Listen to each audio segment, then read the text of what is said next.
100 days of digital growth. ഇന്ന് നമ്മൾ സംസാരിക്കാൻ പോകുന്നത് പ്രൊഡക്റ്റ് മാർക്കറ്റിംഗ്. നമുക്കറിയാം, ഒരുപാട് പ്രൊഡക്റ്റ് ഇന്ന് മാർക്കറ്റിൽ അവൈലബിൾ ആണ്. എല്ലാ പ്രൊഡക്റ്റും ബ്രാൻഡ് ആയിക്കോളണമെന്നില്ല. ഇന്ന് മാർക്കറ്റിൽ അവൈലബിൾ ആയ എല്ലാ പ്രൊഡക്റ്റിൻ്റെയും കമ്പനി ഏതാണെന്നോ അല്ലെങ്കിൽ അതിൻ്റെ ബ്രാൻഡ് ഏതാണെന്നോ നമുക്കറിയില്ല. കാരണം ആ ബ്രാൻഡിനേക്കാളും അല്ലെങ്കിൽ ആ കമ്പനിയേക്കാളും നമ്മൾ സുപരിചിതമായത് അല്ലെങ്കിൽ മാർക്കറ്റ് ചെയ്തിട്ടുള്ളത് ആ പ്രൊഡക്റ്റിനാണ്. അതിന് ഏറ്റവും വലിയ എക്സാമ്പിൾ ഞാൻ പറഞ്ഞുതരാം. നമ്മളെല്ലാവരും ഉപയോഗിക്കുന്ന ഏറ്റവും കൂടുതൽ ട്രെൻഡിങ് ആയ ഒരു ഫുഡ് ഐറ്റമാണ് നൂഡിൽസ് എന്ന് പറയുന്നത്.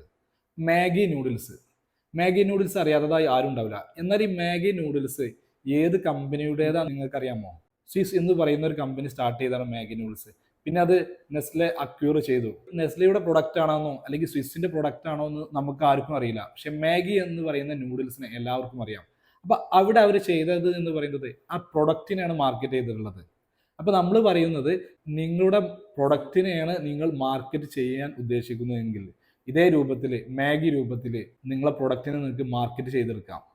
ഇനി അതല്ല, നിങ്ങൾക്ക് നിങ്ങളെ ബിസിനസ്സിനെയാണോ മാർക്കറ്റ് ചെയ്യുന്നത് അല്ലെങ്കിൽ നിങ്ങൾ പേഴ്സണൽ ബ്രാൻഡ് ആണോ മാർക്കറ്റ് ചെയ്യുന്നത്, നിങ്ങൾ സർവീസ് ആണ് മാർക്കറ്റ് ചെയ്യുന്നതെന്നുണ്ടെങ്കിൽ നിങ്ങൾക്ക് അതിനെയും ഫോക്കസ് ചെയ്യാം. തുടർന്ന് ഇതുപോലുള്ള ഉപകാരപ്രദമായ വീഡിയോസിനെ ഫോളോ ചെയ്തോളൂ.